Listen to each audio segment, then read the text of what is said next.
Special, কারণ আমার এই 2 মার্চের দিনে আমার এই সোনা বাবা বাসের জন্য দাঁড়িয়ে অপেক্ষা করছি। আর এদিকে দেখো বাচ্চারা স্কুলে যাচ্ছে ব্যাগ নিয়ে, গল্প করে করে, কি মজার না।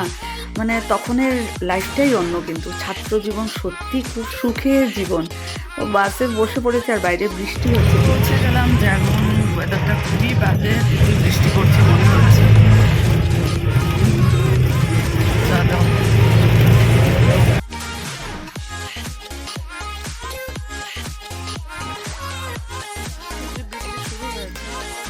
দূর থেকে দেখতে আমাদের ডিপিজি জাগুন হাই স্কুলটা কিন্তু অপূর্ব লাগে। মানে এত সুন্দর বিল্ডিংটা, আর গাছে দেখো এত সুন্দর ফুল নিচেও পড়ে রয়েছে, অপূর্ব সিনারি। স্কুল ছুটির পর আমি বাজার দিক দিয়ে চলে আসলাম, আর তারপরে ভাবছি যে কেন আমি এদিক দিয়ে আসলাম, কারণ সকালে বৃষ্টি হয়েছে, অনেক কাদা ছিল। তো যাই হোক, বাস পেয়ে গেছি, বাসে বসে পড়লাম। স্কুল ছুটি হয়ে গেছে, স্টুডেন্টও খুব কমই প্রেজেন্ট। যাই হোক, চলে আসলাম, আর টিপটিপ বৃষ্টি শুরু হয়েছে, ওয়েদারটা সত্যি খুব বাজে। চলো বাড়ি পৌঁছে তাড়াতাড়ি করে রেডি হয়ে আবার ঠাকুরের মন্দির আসবো আমরা, কারণ আজকে হলো 2 মার্চ, মন্দির প্রতিষ্ঠা দিবস এবং বড়দার শুভ আগমন দিবস। আমাদের পূজ্যপাত শ্রী বড়দা এই দিনেই এসেছিলেন, তো সেই সময়টুকুতে তো আমি পৌঁছতে পারলাম না। তো এখন বাড়ি গিয়ে কিন্তু তাড়াতাড়ি রেডি হয়ে চলে আসবো, আর সবার সাথে দেখা হবে, খুব আনন্দ হচ্ছে। চলো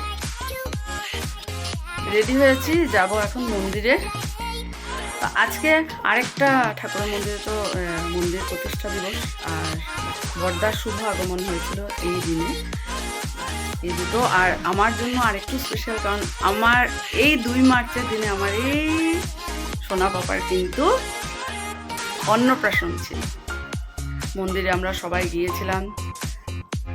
আমার এই যে এখন ছোট্ট সোনা কত বড় হয়ে গেছে। মন্দিরে গিয়ে তারপর অমিতাভ ঠাকুমা ছিল, আমার মা, বাবা, আমার শাশুড়ি, সবাই ছিল। সবাই এত আনন্দ করেছি, তো আজকে এই দিনটা মনে পড়ছে। দেখতে দেখতে দেখো কত বছর পেরিয়ে গেল। চলো রেডি হয়েছি, বাইরে বৃষ্টি, তবুও পড়লাম হোয়াইটের মধ্যেই। চলো, কি যে আবার ঠান্ডা পড়লো, বাপরে।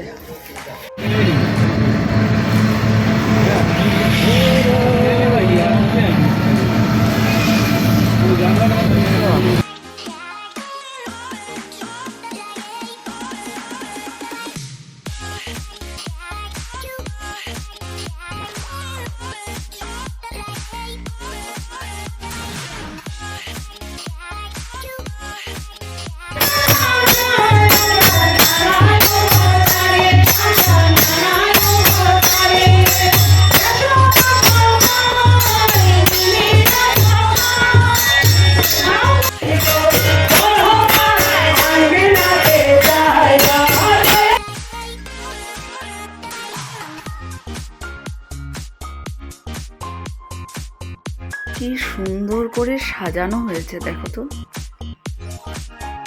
সত্যি অসাধারণ হয়েছে। কি যে ভালো লাগছে দেখতে। তোমরাও জানিও তো তোমাদের কেমন লাগলো এই যে ঠাকুরের আসন সাজানো।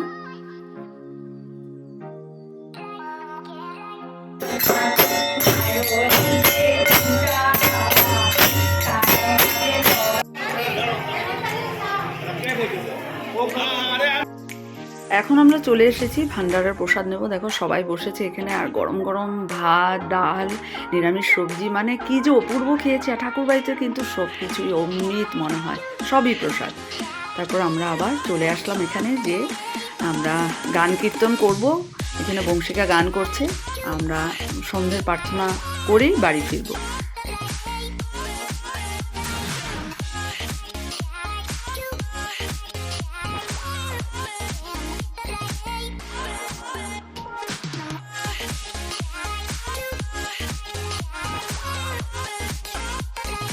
সন্ধ্যার বিনতি প্রার্থনার সময় হয়ে গেছে, এই যে আমরা সবাই যাচ্ছি। এখন আর আমি ভিডিও করব না, জাস্ট ঠাকুরের আসনটা দেখালাম, এত সুন্দর সাজিয়েছে নাটমণ্ডপে। সত্যি এত আনন্দ করলাম আজকের এই মানে সময়টুকু, সবাই মিলে এই যে দাঁড়িয়েছি আমরা প্রসাদ নেব। সত্যি অনেক আনন্দ, অনেক আনন্দ, যে আনন্দ শান্তি কোথাও খুঁজে পাওয়া যায় না। আমরা সবাই মিলে এখন গল্প করতে করতে মন্দির থেকে বেরোচ্ছি। কাল কিন্তু সারাদিন বৃষ্টি হয়েছে, সকালেও একটু ছিল, কিন্তু তারপর আর কিন্তু বৃষ্টি হয়নি। সবাই আমরা কত আনন্দ করতে পেরেছি না, পরম পিতার দয়া। মোম ধূপকাঠি আর কালকে তো হোলি, তো সালফা এনেছি ঠাকুরকে আবির দেওয়ার জন্য নিয়ে আসলাম একবারে। চা তো অনেক আগেই খাওয়া হয়ে গেছে। এখন এটা কেসিয়ার থেকে আনা হয়েছিল সেদিন, এটা এখন একটু খুলে খাবো। ডাল বীজ আমার ভীষণ ফেভারিট।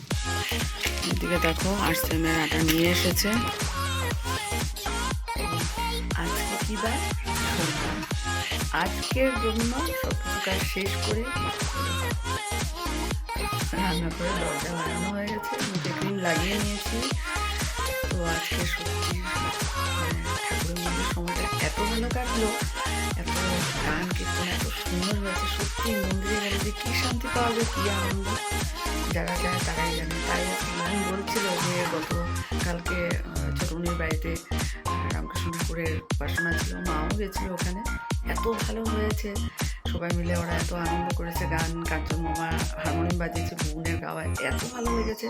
সেটাই বললাম যে সত্যি, বুনু বললো দিদিভাই ঠাকুরের কাছে গাইলে মানে সত্যি অনেক শান্তি পাওয়া যায়, অনেক ভালো লাগে। সত্যি সেটাই বললাম বুবনকে। বুবনের গানও খুব ভালো হয়েছে, ভালো লাগলো শুনে। আজকাল কত সুবিধা না, ভিডিও পাঠিয়ে দিয়েছে, শুনতে পেরেছি। তো যাই হোক, সেটাই আর কি, ভালো কাটলো সময়। তো বাড়ি এসে তোমাদের সাথে বাকি আর শেয়ার করলাম না, প্রতিদিনের তো খাওয়া দাওয়া আছেই। চলো ব্লগটা এখানে শেষ করে দিচ্ছি। আগামীকাল আবার একটা নতুন ব্লগে তোমাদের সাথে অবশ্যই দেখা হবে। খুব ভালো থেকো, সুস্থ থেকো, খুব শান্তিতে আরাম করে ঘুমাও, নো টেনশন, বিন্দাস। Good night.